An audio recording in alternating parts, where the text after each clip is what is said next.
The readings for Thursday, December 29th.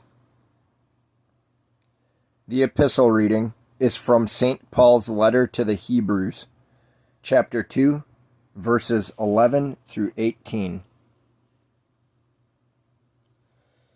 For both he who sanctifies and those who are being sanctified are all of one, for which reason he is not ashamed to call them brethren, saying, I will declare your name to my brethren. In the midst of the assembly I will sing praise to you. And again, I will put my trust in him. And again, here am I and the children whom God has given me.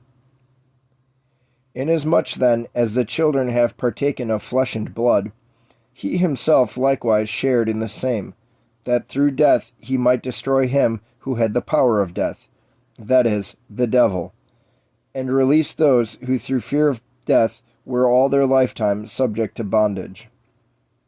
For indeed, he does not give aid to angels, but he does give aid to the seed of Abraham. Therefore, in all things, he had to be made like his brethren, that he might be a merciful and a faithful high priest in things pertaining to God, to make propitiation for the sins of the people. For in that he himself has suffered, being tempted, he is able to aid those who are tempted. All right, got some footnotes from the Orthodox Study Bible. So,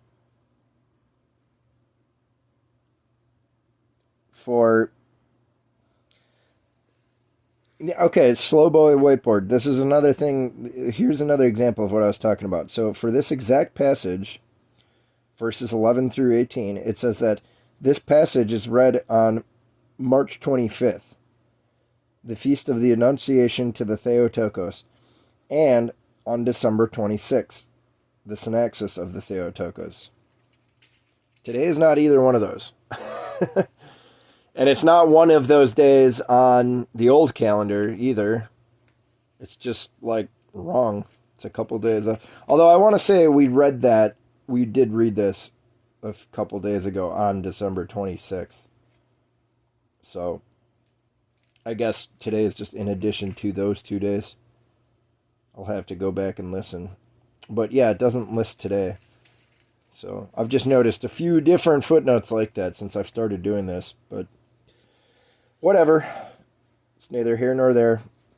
Let's hit some other footnotes here. So for verse 14, in the incarnation, God did not come in appearance only. He truly assumed flesh and blood from the Virgin Mary, Mother of God, and became the same as we are, so that he could truly enter death and bring us salvation.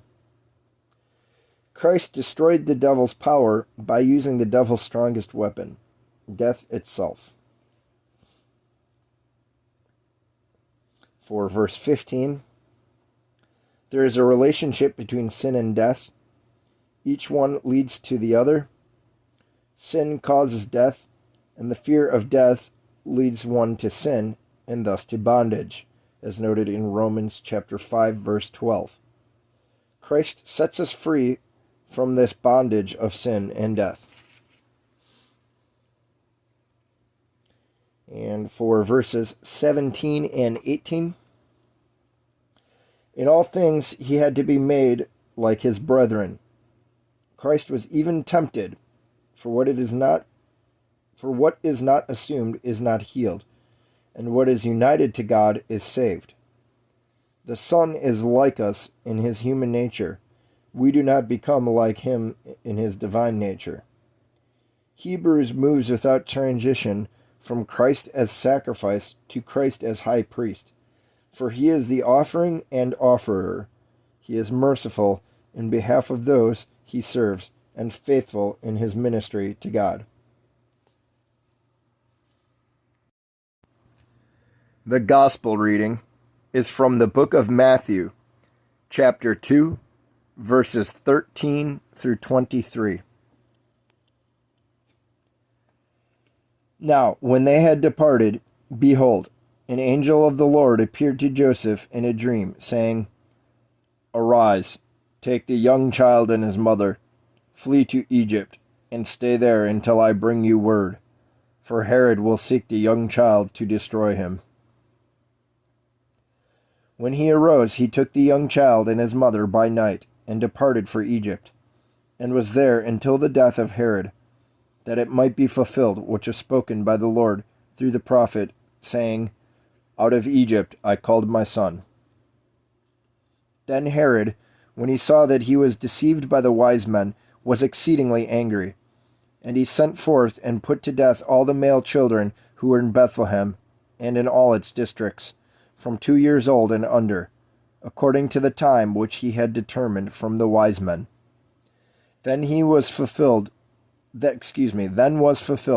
what was spoken by Jeremiah the prophet, saying, "A voice was heard in Ramah, lamentation, weeping, and great mourning, Rachel weeping for her children, refusing to be comforted, because they are no more." Now, when Herod was dead, behold, an angel of the Lord appeared in a dream to Joseph in Egypt, saying, "Arise, take the young child and his mother, and go to the land of Israel, for those who sought the young child's life are dead." Then he arose, took the young child and his mother, and came into the land of Israel. But when he heard that Archelaus was reigning over Judea instead of his father Herod, he was afraid to go there. And being warned by God in a dream, he turned aside into the region of Galilee. And he came and dwelt in a city called Nazareth, that it might be fulfilled which was spoken by the prophets, "He shall be called a Nazarene."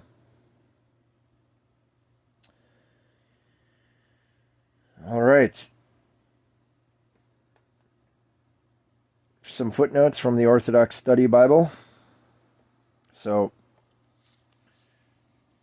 for this exact passage, verses 13 through 23, it says that this passage is read on December 26th, the Synaxis of the Theotokos. Yeah, once again, I know that we read this a couple days ago. It's fresh in my memory. I don't really know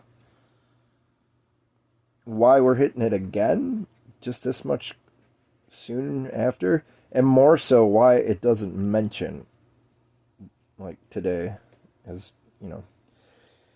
In any case, we'll hit all those same footnotes again. So, for verse 16, the cruelty of Herod was prefigured by Pharaoh, who in an attempt to destroy the power of Israel, commanded the death of all newborn Jewish boys, as seen in Exodus chapter 1, verses 16 and 22. For verses 17 and 18, Jeremiah recorded the people of Jerusalem being led away to exile in Jeremiah chapter 38, verse 15. On their way to captivity, they passed Ramah, which was near Bethlehem, where Jacob's wife Rachel lay buried. In his prophecy, Jeremiah saw Rachel, even from the grave, moved with compassion for the fate that had befallen her descendants. Here, Rachel is again weeping for her children, showing that the saints in heaven have awareness and compassion for those yet on earth. These slaughtered children are regarded as saints and martyrs in the church and are known as the holy innocents. Just as Rachel was told that her children would return from exile in Babylon in Jeremiah chapter 38, verses 16 and 17, so Jesus will return from his exile in Egypt. For verse 19, according to historical records, Herod the Great died in 4 BC. The date of Christ's birth, on which our current AD calendar is based off, is off by 4 years. For verse 22, Augustus Caesar banished Archelaus for his cruelty in AD 6. This cruelty was revealed as a warning to Joseph. Hence the detour to Nazareth in verse 23. This town was in Galilee and was governed by another son of Herod the Great, whose name was Herod Antipas. It says to see Luke chapter 3, verse 1. And for verse 23, the prophecy here cannot be exactly identified. It has been taken as a reference to the rod in Isaiah chapter 11, verse 1, and to the Nazarite of Judges chapter 13, verse 5. Matthew may have also been alluding to passages in which the Messiah was despised, since Nazareth did not have a good reputation, as noted in John chapter 1, verse 46. All right, everybody, that's going to do it for today. A little bit of deja vu readings. I'm not entirely sure why our holy church did that. I don't think it's a mistake on my end. Yeah. Thursday, December 20th. I'm reading the right day. I guess this part of the story is important enough that, we hit it a couple times during this festal period,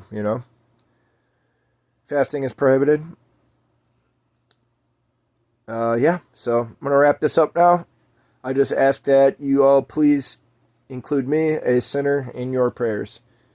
Thank you.